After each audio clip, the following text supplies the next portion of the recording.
$100 million से ज्यादा के हीरे। डायमंड सेंटर का वॉलेट 3 टन वजनी और इसके पीछे डायमंड लॉकर्स पर लगे हीट सेंसर और मोशन डिटेक्टर्स जो जरा सी भी भनक पड़ने पर अलार्म बजा देते। इतनी हाई सिक्योरिटी के बावजूद भी यहाँ से 5 जीनियस चोरों ने $100 मिलियन के हीरे चुरा लिए। और हैरानी की बात यह थी कि डायमंड सेंटर की सिक्योरिटी को अगली सुबह यहाँ से एक सबूत भी नहीं मिल सका, जबकि चोरों ने पूरे 6 घंटे वॉलेट के अंदर ही गुजारे थे। वैसे तो चोरी सन 2001 में 5 जीनियस चोरों ने मिलकर की थी, लेकिन इस चोरी के पीछे असल मास्टरमाइंड इटालियन चोर लियोनार्डो नोटारबटोलो का था, जो इटली का जाना माना चोर था। लियोनार्डो ने अपना सारा बचपन चोरी करने में ही गुजारा था। इसने पहली चोरी 6 साल की उम्र में एक दूध वाले की और फिर दूसरी चोरी अपने ही स्कूल मास्टर की थी। लियोनार्डो जब बचपन से बड़ा हुआ तो लोगों की गाड़ियां चुराता और इसके साथ ज्वेलरी शॉप्स को लूटता। इन सब डकैती की वजह से इसका जेल में आना जाना ऐसा था जैसे ये इसका अपना ही घर है। छोटी छोटी चोरियां तो ये रोज ही करता था, लेकिन अब की बार इसका बड़ा प्लान था। वो था बेल्जियम के एंटोरप डायमंड सेंटर को लूटना। वो डायमंड सेंटर जहां हर साल 80% डायमंड्स की खरीदी बिक्री की जाती थी। इस डायमंड सेंटर को लूटना बिल्कुल भी आसान काम नहीं था, क्योंकि इस सेंटर के अंदर करोड़ों के हीरे थे। इसलिए सेंटर की सिक्योरिटी के लिए इसके अंदर 10 इनक्रेडिबल सिक्योरिटी सिस्टम लगाए गए थे। नंबर 1, डायमंड लॉकर्स के आगे 3 टन वजनी वॉलेट, और ये वॉलेट सिर्फ खुफिया कोड और स्पेशल चाबी से ही ओपन किया जा सकता। नंबर 2, इस वॉलेट के करीब लगे कैमरे और इसके आगे चलते फिरते सिक्योरिटी गार्ड्स। नंबर 3, वॉलेट के अंदर डायमंड की हिफाजत के लिए मोशन मैग्नेटिक और हीट डिटेक्टर्स और इसके साथ लाइट और सेंसमिक सेंसर्स। ये सब सिक्योरिटी इतनी हैवी थी कि अगर कोई अननोन पर्सन इस वॉलेट के साथ जरा सी भी छेड़छाड़ करता तो मिनटों में पकड़ा जा सकता। इतनी सारी सिक्योरिटीज को क्रैक करना अकेले लियोनार्डो के लिए तो इम्पॉसिबल था। इसी कारण इतने बड़े डायमंड सेंटर को लूटने के लिए लियोनार्डो ने अपने साथ 4 टैलेंटेड डकैत हायर्स किए। नंबर 1 जीनियस, जो इलेक्ट्रॉनिक सिक्योरिटी सिस्टम को फेल करने में माहिर था। नंबर 2 मॉन्स्टर, जो एक ताकतवर चोर था और किसी भी चीज को आसानी से तोड़ सकता था। नंबर 3 द कीज किंग, जो किसी भी ताले की डुप्लीकेट चाबी को बना सकता था। नंबर 4 द स्पीडर, जो निगरानी रखता था, मतलब ये चोर ज्यादातर इमरजेंसी सिचुएशन में गाड़ी चलाता था। इन 4 डकैतों ने और इनके लीडर लियोनार्डो ने इस डायमंड सेंटर को लूटने का प्लान बनाया, और इस प्लान के मुताबिक लियोनार्डो ने 2001 में इस सेंटर के अंदर एक ऑफिस किराए पर ले लिया। यहाँ लियोनार्डो ने अपनी पहचान एक फेक आइडेंटिटी से करवाई और इनको बताया कि ये भी डायमंड की खरीदी बिक्री करता है, क्योंकि कोई आम शख्स इस सेंटर में ऑफिस नहीं ले सकता था। ऑफिस सिर्फ वही ले सकता था जिसका हीरो से लेन देन है। डायमंड सेंटर के सामने अपने आप को हीरो का ट्रेडर कहलवाना सिर्फ एक धोखा था। इस धोखे के पीछे लियोनार्डो का सिर्फ एक ही मकसद था कि वो इस डायमंड सेंटर में रहते हुए यहाँ यूज सारे सिस्टम को समझ सके और इस सेंटर को लूट सके। धीरे धीरे दिन गुजरते गए। लियोनार्डो ने सिक्योरिटी वर्कर्स और बिजनेसमैन से फ्रेंडशिप करने लगा। फिर फ्रेंडशिप के बहाने लियोनार्डो ने वॉलेट को करीब से देखने का अपना रास्ता हासिल कर लिया। लियोनार्डो देखता कि सिक्योरिटी कैमरे कहाँ लगे हैं और वॉलेट में लगी सिक्योरिटीज को कैसे पार किया जाता है। दोस्ती के बहाने लियोनार्डो अपने पेन में लगे खुफिया कैमरे के जरिए वॉलेट पर यूज होने वाले कोड्स को रिकॉर्ड करता। इन सारी सिक्योरिटीज और वॉलेट तक किसी दूसरे रास्ते को समझने में लियोनार्डो को 2 साल लग गए। सारी सिक्योरिटीज को 2 साल समझने के बाद वॉलेट तक पहुंचने के लिए लियोनार्डो और इसके साथियों ने बेसमेंट का इस्तेमाल किया, क्योंकि बेसमेंट ही एक ऐसी जगह थी जहां सिक्योरिटी का बिल्कुल भी आना जाना नहीं था। आखिरकार 15 फरवरी 2003 ये वो दिन था जब लियोनार्डो और इसके साथी वॉलेट तक इसी रास्ते के जरिए पहुंच गए। रात 11 बजे का टाइम था और सेंटर में कोई नहीं था, क्योंकि रात को इस सेंटर में सिक्योरिटी वर्कर्स की जगह सिक्योरिटी कैमरे काम करते थे। खैर, अब इनके सामने वॉलेट और इस पे लगी सिक्योरिटी ही थी जिनको इन्हें ही क्रैक करना था। पहले तो इनके सामने कैमरे लगे थे जिनके नीचे से इन्होंने छुप के गुजरना था। इन्होंने उन सब कैमरों को काले प्लास्टिक के रैपर से ब्लॉक कर दिया जो सिर्फ वॉलेट के आसपास थे। अब इनके सामने 3 टन वजनी वॉलेट था जो खुफिया कोड और स्पेशल चाबी से ही ओपन किया जा सकता था। इस वॉलेट के साथ एक मैग्नेटिक फील्ड डिटेक्टर भी अटैच था जो जरा सी भी गैर कानूनी हरकत पर अलार्म बजा सकता था।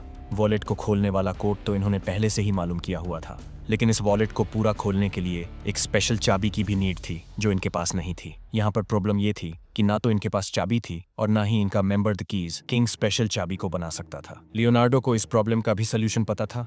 इसको पता था कि असल चाबी कहाँ छुपाई जाती है, क्योंकि इसने पिछले 2 सालों में इन्हीं सब खुफिया राजों के बारे में जाना था।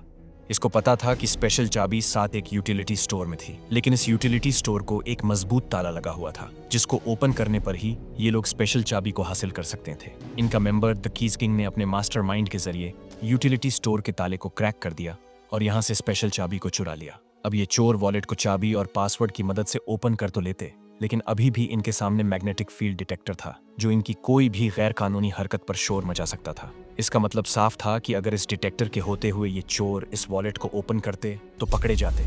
लेकिन चोरों ने बड़ी होशियारी से उन्होंने एल्यूमिनियम प्लेट और टेप की मदद से इन डिटेक्टर्स को एक ही सीरीज में चिपका दिया। एल्यूमिनियम प्लेट की वजह से मैग्नेटिक फील्ड डिटेक्टर्स इस बात में कंफ्यूज हो गए कि वॉलेट का दरवाजा खुला है या बंद। अब ये बिना झिझक वॉलेट के दरवाजे को खोल सकते थे, क्योंकि इनके दरवाजा खोलने पर कोई अलार्म नहीं बजना था। इन्होंने वॉलेट का दरवाजा खोल तो लिया, लेकिन अंदर जाने से पहले अभी भी इनके सामने कुछ और सिक्योरिटीज थी। एक मोशन डिटेक्टर जो इनकी छोटी से छोटी हरकत पर भी अलार्म बजा सकता था। दूसरा, लाइट सेंसर, अगर चोर अंदर कोई भी टॉर्च या कोई लाइट जलाते तो पकड़े जाते। तीसरा, हीट डिटेक्टर्स, वो डिटेक्टर्स जो वॉलेट के अंदर जरा सी भी गर्मी महसूस करने पर इनको पकड़ सकते थे, मतलब कि चोर की सांसें और उनकी जरा सी भी हलचल माहौल को गर्म कर सकती थी। चौथा, सेंसमिक सेंसर जो डायमंड लॉकर्स में जरा सी भी छेड़छाड़ करने पर शोर मचा सकते थे। डायमंड्स को लूटने के लिए इन सिक्योरिटीज को झेलना हर हाल में इंपॉर्टेंट था।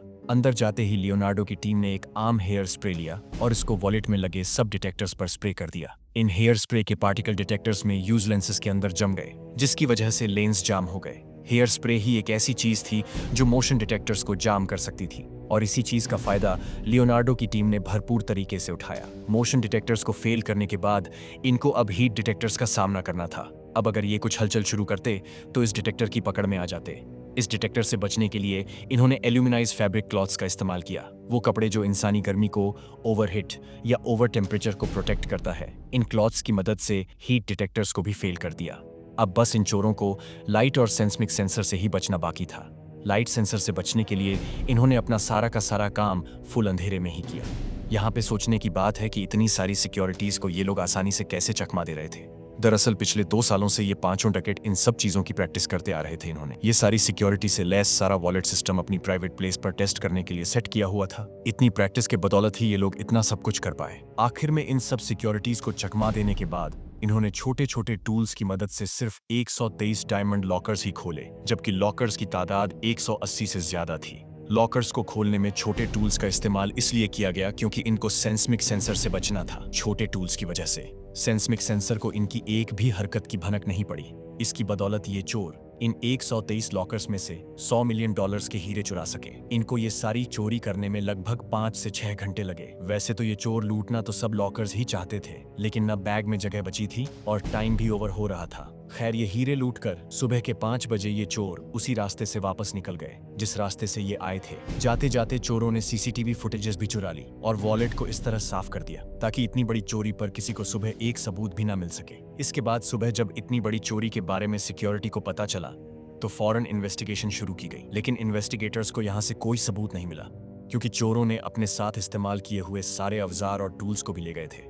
इधर पुलिस और सीआईडी वालों की इन्वेस्टिगेशन चलती रही और दूसरी तरफ इन पांचों ने चुराए हुए हीरो को आपस में बांटा और अपनी अपनी राह को निकल लिए। लेकिन अब इन चोरों का एक काम अभी भी बाकी था, वो था बाकी बचे सारे सबूतों को गायब करना। सबूतों में औजार, टूल्स, हैंगलोस फेक आइडेंटिटी और आधा खाया हुआ सैंडविच था।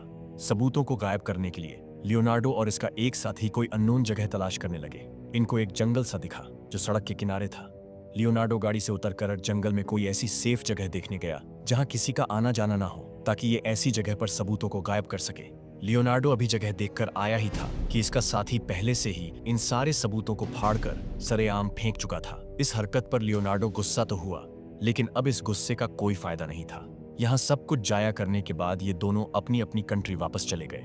एक तरफ पुलिस चोरों तक पहुंचने की कोशिश कर रही थी और दूसरी तरफ लियोनार्डो अपनी जिंदगी बड़ी खुशी से गुजार रहा था। लेकिन इसको क्या पता था कि वो जल्द पकड़ा जाने वाला है। कुदरत की कुछ ऐसी करनी हुई कि कुछ दिन गुजरने के बाद सबूतों का सारा कचरा एक किसान को मिल गया। किसान को इस कचरे में फेक आइडेंटिटी और आधा खाया हुआ सैंडविच और अजीब तरह का सामान वगैरह दिखा।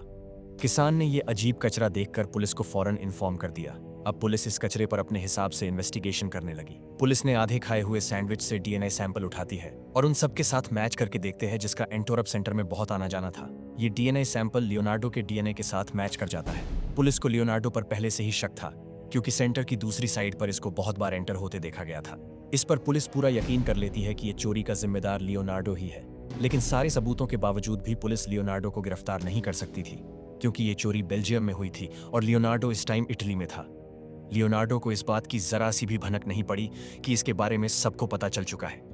बस इस वाकई के कुछ दिनों बाद लियोनार्डो किस्मत के हारे बेल्जियम घूमने आ जाता है, घूमता फिरता। जब लियोनार्डो इस डायमंड सेंटर के आगे से गुजरा तो इसको पुलिस के हाथों पकड़ लिया गया।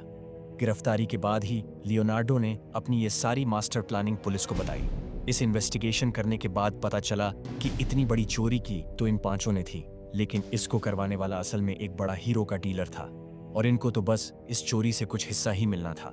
रिपोर्ट्स के मुताबिक पुलिस ना तो उस डीलर के बारे में पता लगा सकी और ना लियोनार्डो के बाकी 4 साथियों के बारे में और ना ही लूटे गए $100 मिलियन के हीरे। इतनी बड़ी चोरी करने पर लियोनार्डो को 10 साल की कैद सजा सुनाई गई। इंटरेस्टिंग इन्फॉर्मेशन के लिए वीडियो को लाइक करके चैनल को जरूर से सब्सक्राइब कर लीजिए ताकि आने वाली इंटरेस्टिंग वीडियो आप तक आती रहे। मिलते हैं अगली इंटरेस्टिंग वीडियो में।